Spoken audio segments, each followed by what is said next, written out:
Peace and blessings, family. Majesty Ocean here.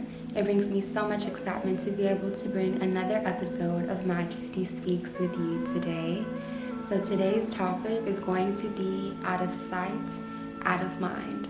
And this episode is specifically dedicated to my people who are going through a transition of breakup, of heartbreak, of loss, of really being able to recreate their life after being in partnership.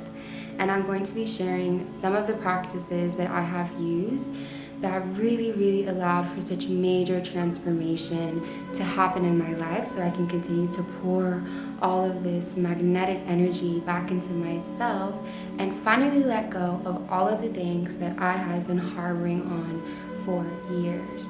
So when I say out of sight, out of mind, it's really being able to create an environment and practices where you are solely focusing on yourself, on your gifts, your vision, your mission, and what God is calling you to do.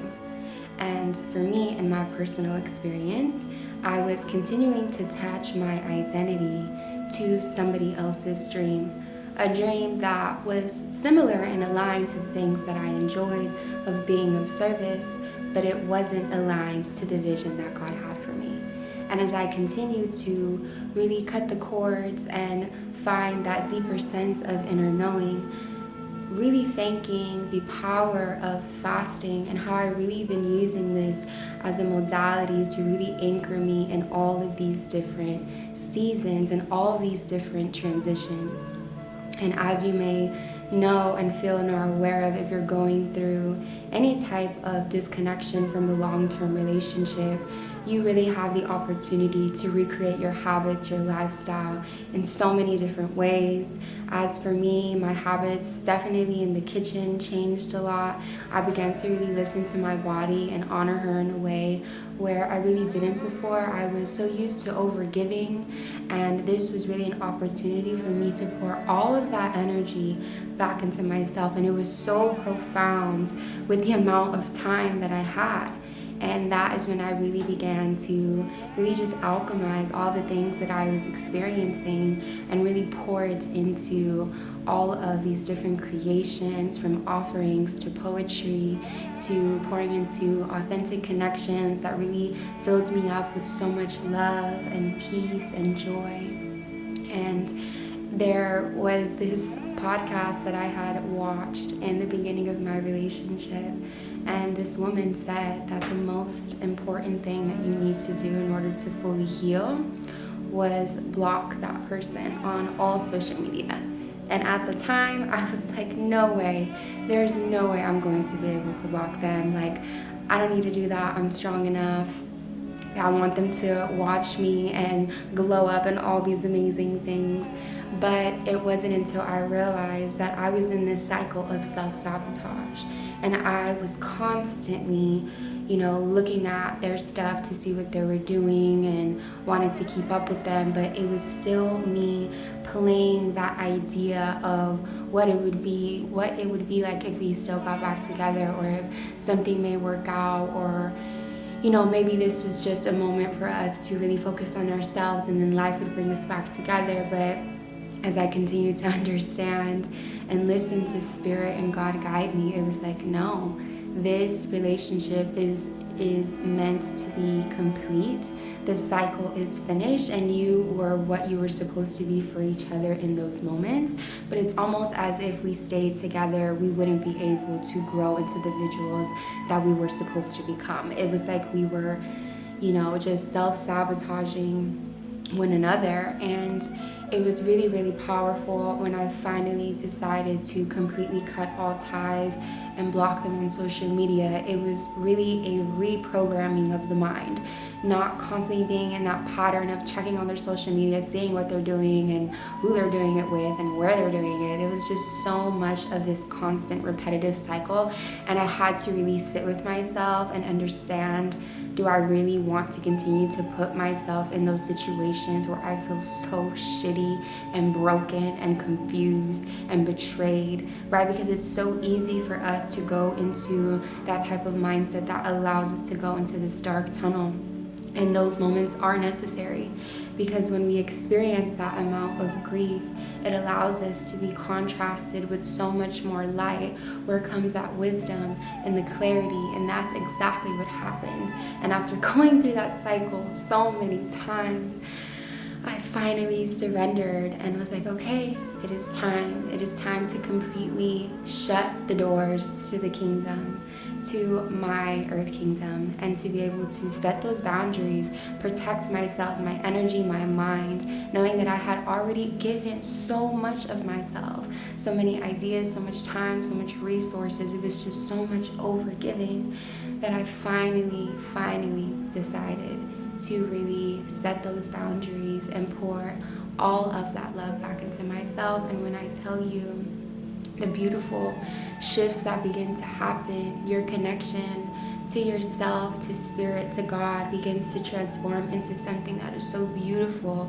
There's people that, I truly look up to, that, begin to really see me, begin to really, reflect that beauty that they see in you, the truth, the power, the authenticity that they see in you. And this is something that I was just so shocked and like, wow, it's just so beautiful that the messages that God can continue to bring to you in those moments as sacred signs to really assist you in going through the journey and allowing you to feel into the depths and know that you are always guided, you are always protected, you are always going to be in the place that you are meant to be at that time. And especially taking on the idea of really being the creator of your own reality. And I continue to have all of these different memories of when I was experiencing my spiritual awakening in the beginning, and it's almost like I've come into this full circle moment after 5 years and revisiting a lot of those things. And it's just so beautiful to continue to pour back into the medicine, into these indigenous practices that allow us to connect back to earth, to heal ourselves, to connect to the earth, and to also heal her, because we are a part of each other. So that has really been my journey, has really been connecting back to that womb wisdom and healing a lot of the emotional trauma that is still stored within the hips, within the womb space.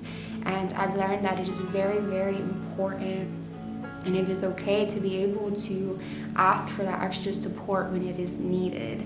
And I'm one who is very, very big on my inner work. I love to partake in monthly fasts as well, which I'm going to be partaking in one next week under the energy of the full moon. And I actually host a workshop of Drink to Divinity that really allows us to dive into this practice of fasting that has been used for millennia.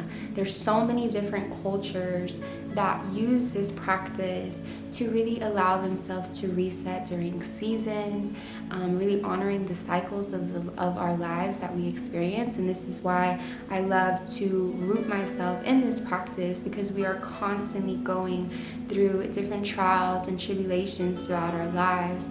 And with this practice, we come back to our inner essence, to a deeper sense of direction, and we're able to connect to spirit more than we ever have. So within this fast, it's actually very, very powerful, because we really anchor in our intentions, really thinking about what it is that we want to release in this moment, what is it that we want to call in and make room for. And this is the beautiful thing about partaking into any type of ceremony or cleanse or release, is that when you are releasing, you are making space for the things that are meant for you in your life. So during this process of the cleanse, we really set the intentions to really understand what it is that we are confronting or battling in this moment. And when we really begin to look at what this practice really does to the womb space, it's really allowing you to connect back to the sacred waters of what it is to be a woman. Now, when we look at our bodies, we are actually 70% water. So when we allow ourselves to go through this process of fasting, it really allows us to detox of all of the overconsumption that we are constantly doing on a day-to-day, especially being in this American society. So we can be overconsumed from toxins, even social media, constantly feeding our minds information that is not really serving our highest selves, as well as eating foods that are consumed with so many preservatives and GMOs that are really clogging our pineal glands from receiving that divine information from source, from God, from creation, that really allows us to continue to alchemize all these things that we are experiencing in our lives. So when we partake through this fast, it's so beautiful to really call yourself back to the sacred waters. I really love to use this practice of Aguas Sagradas, understanding that we are the sacred waters. And when we are experiencing through these fasts, there is a lot of emotions that tend to come up, and these are things that we need to face.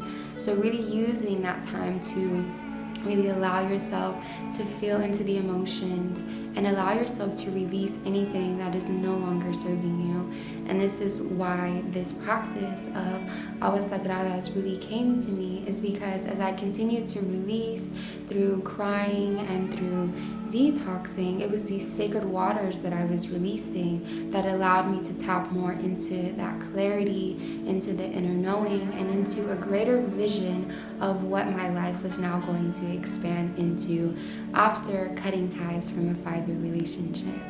So going back to, out of sight, out of mind, is really understanding the power of the mind and how important it is for you to feed yourself things that are going to allow you to create that life of your dreams. And I'm very, very big on, doing different practices that are going to allow you to tap into that sacred vision. Sacred vision is a mantra that I have used since the launch of my book, Sacred Vision, and the meaning behind this has really continued to expand as I've journeyed through life, and really witnessing this sacred vision continue to unfold into something that I never envisioned. And it was just so beautiful to continue to surrender to the process and knowing that God and your ancestors are guiding you the whole way. And another beautiful practice that I love to do is really have my mood board. So I have different things of places that I want to travel, what I wish my business to grow into, different things like, I have like a sprinter on there because I want to be able to do road trips and travel all throughout the US with all of my beautiful sisters and community. And just being able to wake up to that every morning and light my incense, my Palo Santo, my sage, and really begin to focus my intention and what it is that I want to create in this experience. And this has allowed me to travel to so many places all around the world that has brought so much expansion and deeper insight as to what it is that I wanted to co-create. So for anyone out there who is really in the midst of going through a breakup or any transition from a very hard partnership that was hard to let go of, know that there are going to be more authentic connections that are going to come into your experience. And this is actually a call for you to alchemize the things that you're experiencing. And I find that whenever I go through some of the darkest moments of my life, I end up creating the most beautiful pieces, whether that's from clothing designs to poetry to offerings for my community through my business of lunar formation. And it's also very, very beautiful to have that perspective and mindset and understanding that all of the trials and tribulations that we go through are really to allow us to ascend into the greater individuals that we are. Thank you so much, family, for tuning in. If you would ever like to join on one of my fasting workshops, or would you like to stay in touch with all the offerings that we have through our Lunar Formation community, then go ahead and follow us at lunarformation_ on Instagram to stay updated. And if you'd like to learn more about fasting, go ahead and send me a DM during to Divinity, and I'll share more information with you all. Thank you so much for tuning in. Let me know what you think about this video. Go ahead, leave any comments down below, and I look forward to seeing you all in the next one. Have a blessed evening, day, week.